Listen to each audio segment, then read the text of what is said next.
Merci à Chérif Cheikh Ahmed Tidiane Chérif Diop pour toutes ces informations. Mesdames, Messieurs, nous avons ce soir le plaisir de recevoir Mohamed Ayib Daffé.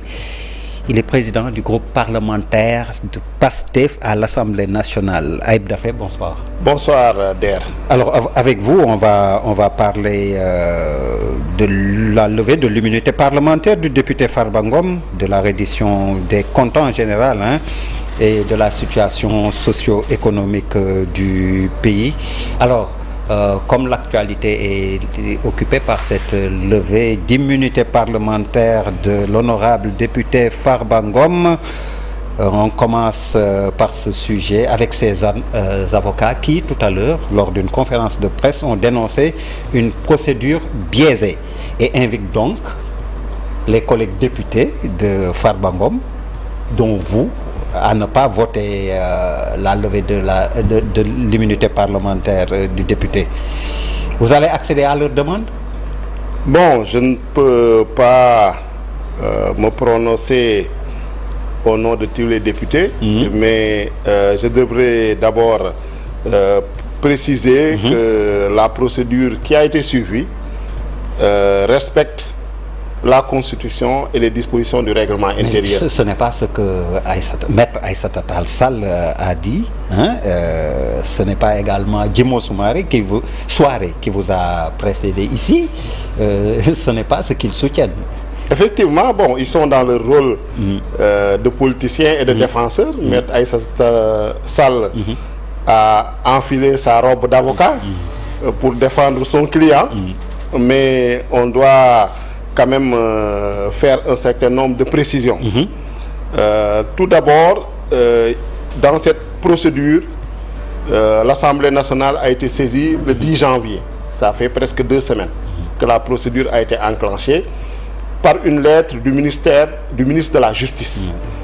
Et le ministre de la Justice lui-même a été saisi par le procureur général près la cour d'appel de Dakar, qui lui-même a été saisi par le procureur de la République financier. Et la demande de levée de l'immunité parlementaire provient du procureur de la République financier auprès du pôle judiciaire financier, qui, dans sa demande motivée, parce que contrairement à ce que nos collègues de Takku Wallu ont dit, la demande existe bel et bien, et cette demande est motivée. Effectivement, dans sa demande, il dit avoir été saisi par la CENTIF, la cellule nationale de traitement des informations financières, de 2 rapports. Et ces 2 rapports, il y a des faits qui concernent le député Farba Ngom. Et il y a eu plusieurs infractions, au moins 7 qui ont été soulignées, dont principalement le blanchiment de capitaux, l'escroquerie sur les deniers publics, la fraude fiscale, etc. etc. Je ne vais pas toutes les énumérer. Mais dire qu'on ne sait pas pourquoi il est poursuivi quand on est membre de cette commission ou en tant que défenseur, c'est complètement faux. Et à partir de là, le président de l'Assemblée nationale a réuni le bureau dans lequel Mme Aïssata Tall Sall est membre. Le bureau a demandé qu'on suive la procédure. La conférence des présidents a été réunie. Également là, les Takku Wallu également a des représentants, dont Aïssata Tall. Et on a fixé la date de la commission des lois. La commission des lois s'est saisie de cette question, de cette affaire au fond, et a mis en place de manière consensuelle une commission ad hoc. Et cette commission ad hoc, ensuite, a été soumise en séance plénière. Le 17 janvier, la séance plénière également, à l'unanimité, a voté le projet de résolution pour la mise en place de la commission ad hoc. Et dans cette commission ad hoc, effectivement, Monsieur Djimo Soumaré, qui est vice-président du groupe parlementaire Takku Wallu, est membre. Nous avons des députés de PASTEF. Nous avons également un représentant des non-inscrits, en l'occurrence Cheikh Tidiane Youm. Et cette commission ad hoc s'est réunie pour examiner les modalités, en tout cas, et fixer le calendrier pour l'examen de la demande de levée de l'immunité parlementaire. Et à partir de là, les dossiers qu'on a reçus, et notamment la demande, a été transmise à tous les membres de la commission. Ainsi, sur sa demande, à Mme Aïssata Tall Sall, qui était le défenseur, qui a été désigné comme défenseur de son collègue Farba Ngom. La commission également a envoyé une convocation à Farba Ngom en fixant la date à mardi, donc hier, pour la convocation, pour être entendu. Parce que c'est ce que prévoit l'article 52 du règlement intérieur de l'Assemblée nationale qui est applicable en l'espèce. Et M. Farba Ngom a refusé de prendre la convocation et la commission a été obligée d'envoyer un huissier. Cet huissier également, malgré sa demande également, cet huissier s'est opposé au refus de M. Farba Ngom. Finalement, il a été obligé de délaisser la convocation au niveau de la mairie de la commune de résidence de M. Farba Ngom. Et après ça, M. Farba Ngom ne s'est pas présenté le jour de la réunion de la commission ad hoc. C'est Mme Aïssata Tall Sall qui s'est présentée et la parole lui a été donnée. Elle a délivré ses arguments de défense, effectivement, comme le droit le lui permet. Il y a eu un débat sur effectivement la demande de levée de l'immunité parlementaire. Elle demandait qu'on suspende les travaux pour lui permettre d'avoir beaucoup plus d'informations sur les faits. Ce que les membres de la commission lui ont remarqué, que cette commission n'est pas chargée de juger, n'est pas une commission d'enquête, n'est pas une commission d'instruction, n'est pas une commission chargée de poursuivre. Ce n'est pas à la commission de dire si Farba Ngom, M. Farba Ngom est coupable ou innocent. La commission doit apprécier le caractère sérieux, le caractère sincère de la demande. Et vous savez, quand vous êtes saisi, le processus, en tout cas, d'élaboration des rapports de la CENTIF, parce que la CENTIF, quand même, c'est une structure qui a été mise en place par la loi. Elle existe depuis 2004. Et récemment, en 2024, lors de la 14e législature, on a voté une nouvelle loi portant répression des crimes de blanchiment de capitaux, de financement du terrorisme. Et la CENTIF est chargée vraiment de tout ce qui est transmission et traitement des informations financières. Donc on n'est pas cité comme ça dans un rapport de la CENTIF de manière aléatoire ou de manière légère. Mais président Ayib Daffé, outre ses avocats quand même et ses partisans, il faut souligner qu'il y a d'autres voix qui se sont élevées pour s'inquiéter. Par exemple, Birahim Seck du Forum civil. Il y a également, comment il s'appelle encore, Babacar Ba du Forum du Justiciable qui a appelé au respect de la présomption d'innocence. Tous sont dans le rôle de société civile. Donc, moi, on ne peut pas le leur reprocher, mais il faut qu'ils disent quel est l'article que la commission ad hoc a violé, parce que la commission ad hoc, elle se base sur la Constitution et sur le règlement intérieur. Et l'article 52 du règlement intérieur est clair. Quand l'Assemblée nationale est saisie d'une demande de levée de l'immunité parlementaire, elle doit mettre en place une commission ad hoc. Cette commission ad hoc a été mise en place conformément à l'article 52, c'est-à-dire une commission de 11 membres. Tous les composantes de l'Assemblée nationale y siègent. Cette commission a examiné la demande de levée de l'immunité parlementaire. Cette commission a pris toutes les dispositions également pour entendre M. Mohamedou Ngom. Donc, il faudrait nous dire quelles sont les dispositions que la commission a violées avant d'incriminer la commission. Mais hier également, j'ai entendu Mme Aïssata Tall Sall dire qu'ils ont boudé, ce qui est complètement faux, puisque elle a pu parler au moins pendant plus d'un quart d'heure. La commission l'a entendu, elle a échangé avec la commission, et la commission n'a pas donné droit à sa demande de suspension des travaux. La commission a dit qu'elle va continuer les travaux. Est-ce que c'est pas en ce moment qu'elle a boudé? Non, elle n'a pas boudé. Non. Elle s'est retirée. Elle s'est retirée parce qu'elle n'avait plus rien à faire. Elle n'est pas membre de la commission. Elle est là pour défendre M. Farba Ngom. Donc, elle a donné ses arguments de défense. Mais le membre de la commission, Djimo Souare, il est resté pendant toute la durée de la commission. Il a participé au premier vote qui demandait sur la demande de suspension des travaux. Il a participé également au deuxième vote sur l'appréciation, la recommandation de lever ou non l'immunité parlementaire de M. Mohamedou Ngom. Donc on ne peut pas parler de bouderie. Et il faut dire qu'ils ont été mis simplement en alors, priorité. Les prochaines étapes, le chronogramme, qu'est-ce qui va suivre? Ce qui va suivre, c'est simplement la séance plénière. Aujourd'hui, la conférence des présidents de l'Assemblée nationale s'est réunie et a fixé la date au vendredi. Donc vendredi à 11h se tiendra la séance plénière. Et à cette occasion, donc la commission va présenter son rapport et l'Assemblée, en tout cas, va apprécier si elle devra, oui ou non, voter pour la levée de l'immunité parlementaire de M. Mohamed Ngom.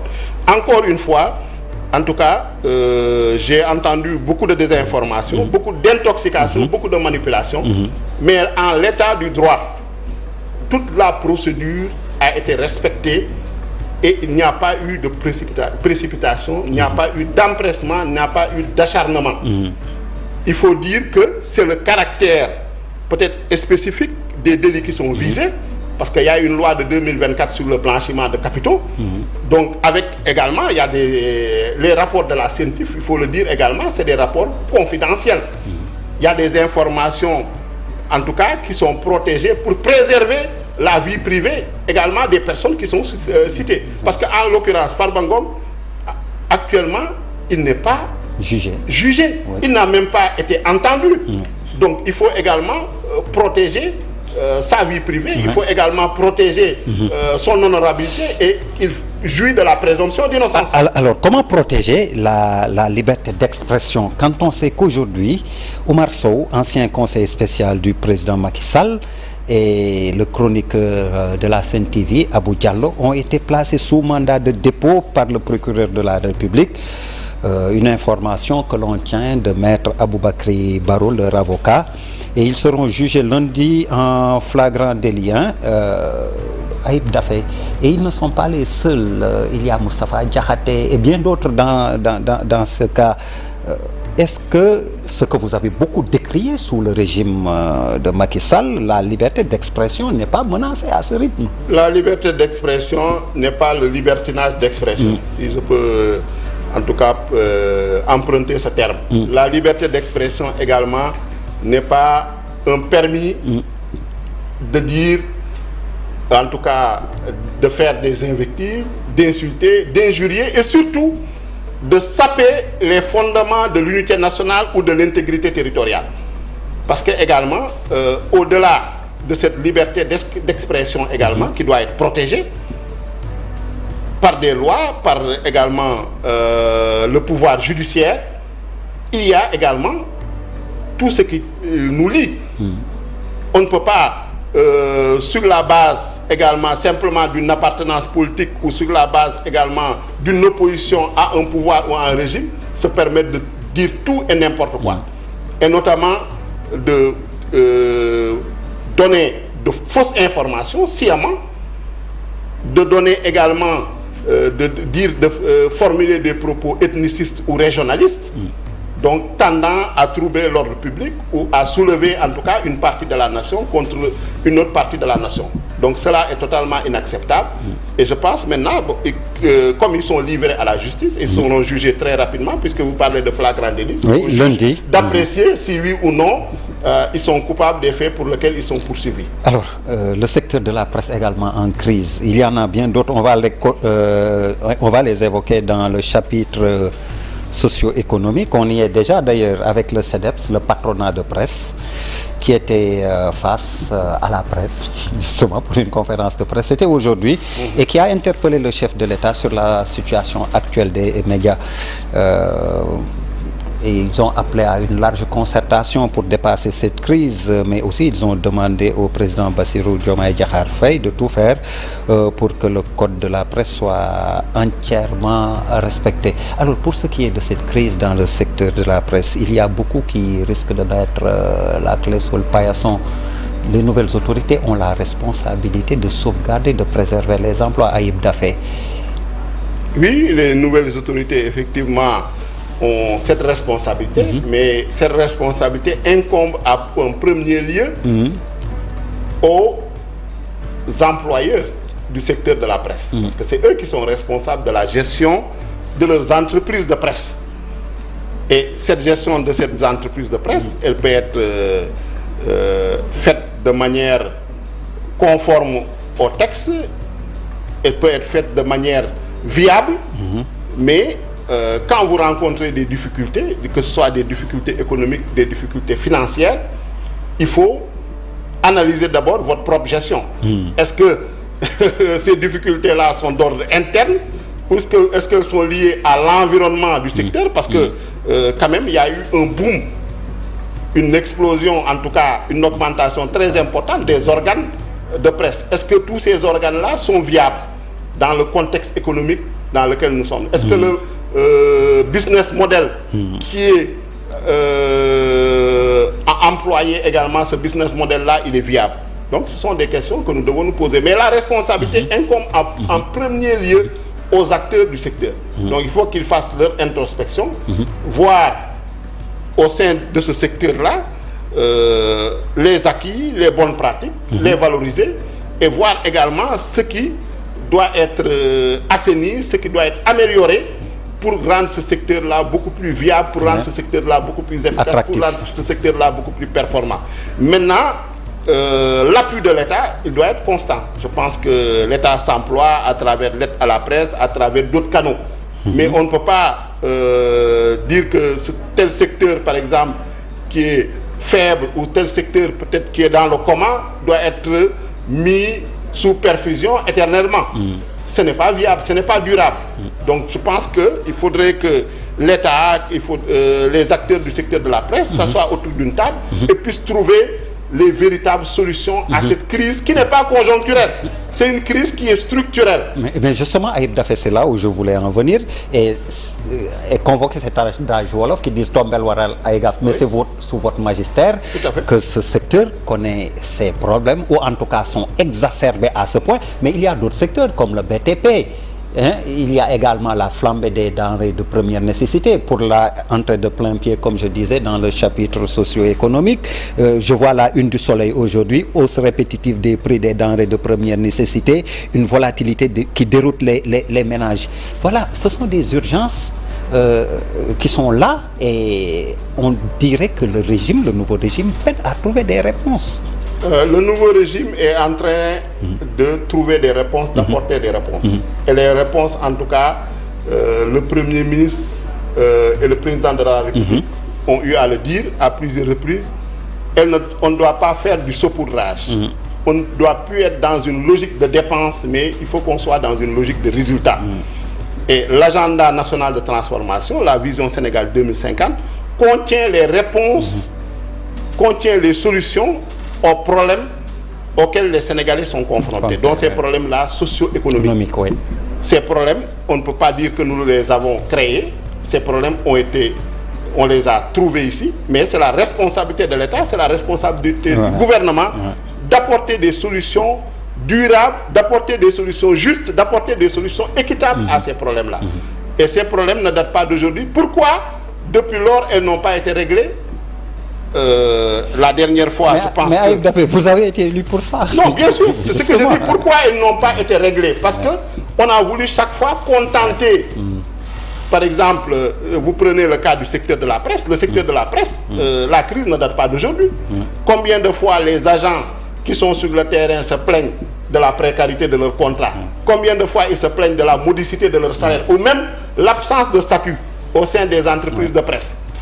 Donc la solution, ce n'est pas simplement de choyer ou de cajoler les patrons de presse pour prétendre régler le problème. Il faut en tout cas que le traitement soit un traitement beaucoup plus, disons, juste, un traitement beaucoup plus équitable qui prenne en compte toutes les composantes aujourd'hui de ce secteur-là. Si on prend l'exemple du secteur de la presse, si on prend le cas